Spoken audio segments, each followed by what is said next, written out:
നമസ്കാരം. കേരളത്തിലെ സാമ്പത്തിക പ്രതിസന്ധിയിൽ വീണ്ടും വഴിമുട്ടിയിരിക്കുകയാണ് സർക്കാർ. കേന്ദ്രം ഇടഞ്ഞു തന്നെയാണ് ഇപ്പോഴും നിൽക്കുന്നത്.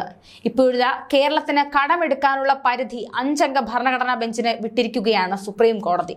അതായത് കേരളം വരുത്തിവെച്ച വീഴ്ചകൾക്കും സാമ്പത്തികമായ വീഴ്ചകൾക്കുമൊക്കെ കേരളം തന്നെയാണ് മറുപടി പറയേണ്ടത് എന്നർത്ഥം. കൂടുതൽ കടമെടുക്കണമെന്നായിരുന്നു കേരളത്തിന്റെ ആവശ്യം. അത് സുപ്രീം കോടതി സാധിക്കില്ല എന്ന് നേരത്തെ തന്നെ പറഞ്ഞിരുന്നു. ഭരണഘടനയുടെ 293 അനുച്ഛേദം ഇതുവരെ ചോദ്യം ചെയ്തിട്ടില്ലെന്ന് കോടതിയും പറയുന്നു.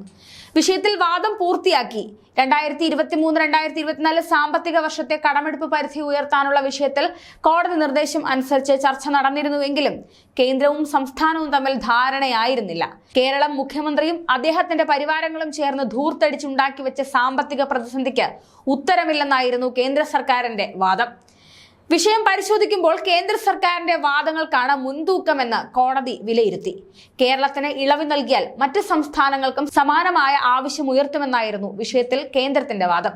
അടുത്ത സാമ്പത്തിക വർഷത്തെ പരിധിയിൽ കുറയ്ക്കുമെന്നതുൾപ്പെടെയുള്ള വ്യവസ്ഥയിൽ 5000 കോടി അനുവദിക്കാമെന്നായിരുന്നു കേന്ദ്ര നിലപാട്. പക്ഷേ ഇത് കേരളം നിരസിച്ചു.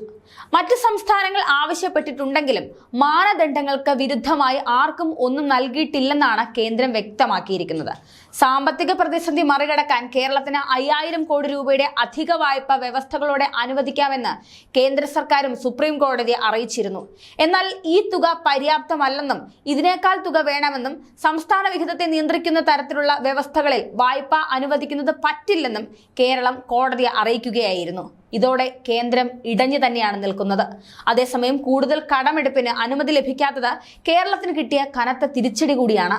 ജസ്റ്റിസുമാരായ സൂര്യകാന്ത്, KV വിശ്വനാഥ് എന്നിവരടങ്ങിയ ബെഞ്ചാണ് കേസ് പരിഗണിച്ചത്. 10000 കോടി രൂപ അധികമായി കടമെടുക്കാൻ അനുവദിക്കണം എന്നതാണ് കേരളത്തിന്റെ ആവശ്യം. ഈ ആവശ്യം തള്ളിയത് കേരളത്തിന് വൻ തിരിച്ചടിയാണ്. ഹർജിയിൽ ഉന്നയിച്ച വിഷയങ്ങൾ ചർച്ചയിലൂടെ പരിഹരിക്കാൻ കേന്ദ്രത്തിനോടും കേരളത്തിനോടും കോടതി നിർദ്ദേശിച്ചിരുന്നെങ്കിലും അതിൽ ഫലമില്ലാതെ വന്നതോടെയാണ് കേസിൽ കോടതി വീണ്ടും പുതിയ വാദം കേട്ടിരിക്കുന്നത്. 7 വർഷം മുൻപ് സംസ്ഥാന സർക്കാർ എടുത്ത അധിക കടത്തിന്റെ കണക്കുമായി ബജറ്റ് അവതരണത്തിന്റെ തലേ ദിവസം കേന്ദ്ര സർക്കാർ എത്തിയതിന് പിന്നിൽ മറ്റ് ലക്ഷ്യങ്ങൾ ഉണ്ടെന്നാണ് കേരളം വാദിച്ചത്. സംസ്ഥാനത്തിന്റെ സാമ്പത്തിക സ്ഥിതി സംബന്ധിച്ച് തെറ്റായ കണക്ക് സുപ്രീം കോടതിക്ക് കൈമാറിയ കേന്ദ്ര നടപടി ഞെട്ടിച്ചുവെന്നും കേരളം സുപ്രീം കോടതിയിൽ ചൂണ്ടിക്കാട്ടിയിരിക്കുന്നു. എന്നാൽ 2023-24 സാമ്പത്തിക വർഷത്തിൽ GSDPയുടെ 4.25% ഇതുവരെ കടം കേരളം എടുത്തിട്ടുണ്ട് എന്നും ശ്രദ്ധേയമാണ്. ഇനി 25,000 കോടി കൂടി കടമെടുക്കാൻ അനുവദിച്ചാൽ അത് 7% കഴിയുമെന്നുമാണ് കേന്ദ്രം വാദിച്ചിരിക്കുന്നത്. രൂക്ഷമായ വാദപ്രതിവാദങ്ങളായിരുന്നു കോടതിയിൽ ഹർജി സംബന്ധിച്ച് നടന്നത്.